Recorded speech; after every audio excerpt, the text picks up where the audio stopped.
Hello guys, welcome to Sumanth talks. అయితే మరి రీసెంట్గా పవన్ కళ్యాణ్ గారికి అలాగే విజయ్ దళపతి, సో మన తమిళనాడులో సూపర్ స్టార్, సో ఆయనకి మధ్యలో ఒక చిన్న కనిపించిన ఫైట్ అయితే జరుగుతుందన్నమాట.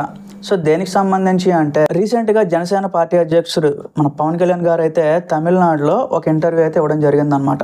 సో జస్ట్ నార్మల్గానే ఈ రాజకీయాలకు సంబంధించి సో ఇచ్చినప్పుడు ఆయన ఏం చెప్పారు అంటే, ఫ్యూచర్లో నేను కూడా జనసేనని తమిళనాడులో కూడా విస్తరిస్తాను, సో జనసేన పార్టీని ఇక్కడ కూడా పోటీ చేయించేలాగా నేను ప్లాన్ చేస్తాను అని చెప్పారనమాట. బట్ ఆల్రెడీ మనకు తెలిసిందే, టీఎంకే అనే పార్టీని రీసెంట్గానే దళపతి విజయ్ గారు అయితే అక్కడ ఎస్టాబ్లిష్ చేశారు.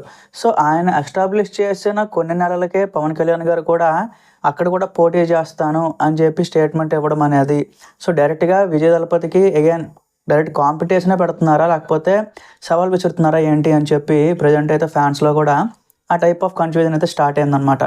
సో ఇంకో పక్క చూసుకుంటే తెలుగులో బాగానే ఉంది కదా, సో కదా మూవీస్ వైపు నుంచి అలాగే రాజకీయాల పరంగా కూడా బాగుంది. మళ్ళీ వేరే రాష్ట్రానికి ఎందుకు, సో మళ్ళీ అక్కడ ఏమైనా అంటే ఇష్యూస్ వచ్చినా తర్వాత ఇంకేమైనా ఎక్కువగా కామెంట్స్ వచ్చినా సో మళ్ళీ అదంతా ఎక్స్ట్రా హెడ్ఏక్ కదా అని చెప్పి మళ్ళీ ఫ్యాన్స్ కూడా ఆలోచిస్తున్నారు అనమాట.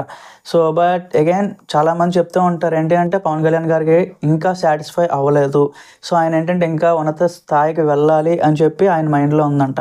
సో ఆల్మోస్ట్ పిఎం స్టేజ్ వరకు కూడా రీచ్ అవ్వాలి అనేది ఆయన గోల్ అని కూడా చాలాసార్లు చెప్పారనమాట. సో మరి ఈ లెక్కల్లో చూసుకుంటే ప్రతి రాష్ట్రంలో కూడా జనసేనని ఖచ్చితంగా ఎస్టాబ్లిష్ చేస్తారు గైస్. సో అదే ఇప్పుడు ప్రజెంట్ ప్లాన్ అనుకుంటున్నారు చాలామంది. సో దాంతోపాటుగా విజయ్ గారు కూడా తమిళ్లో చాలా ఎక్కువగా అంటే ఒక లాస్ట్ సినిమా మిగిలి ఉంది, సో అది కంప్లీట్ చేస్తారు. చేసేసిన తర్వాత ఇంకా ఫుల్ ఫ్లెడ్జ్డ్గా ఇంకా రాజకీయాల మీద ఉంటారనమాట. సో పక్కనే ఉండే రాష్ట్రాలు, సో అది కూడా టాప్ లెవెల్లో ఉండే పవన్ కళ్యాణ్ గారు అలాగే దళపతి విజయ్ గారు. సో ఇద్దరి మధ్యన మళ్ళీ ఎలాంటి మనస్పర్ధలైనా పెరుగుతాయా, ఎలాంటి విభేదాలైనా పెరుగుతాయా, సో అలాంటి కోణంలో కూడా కొన్నిసార్లు జరిగే అవకాశాలు ఉన్నాయన్నమాట.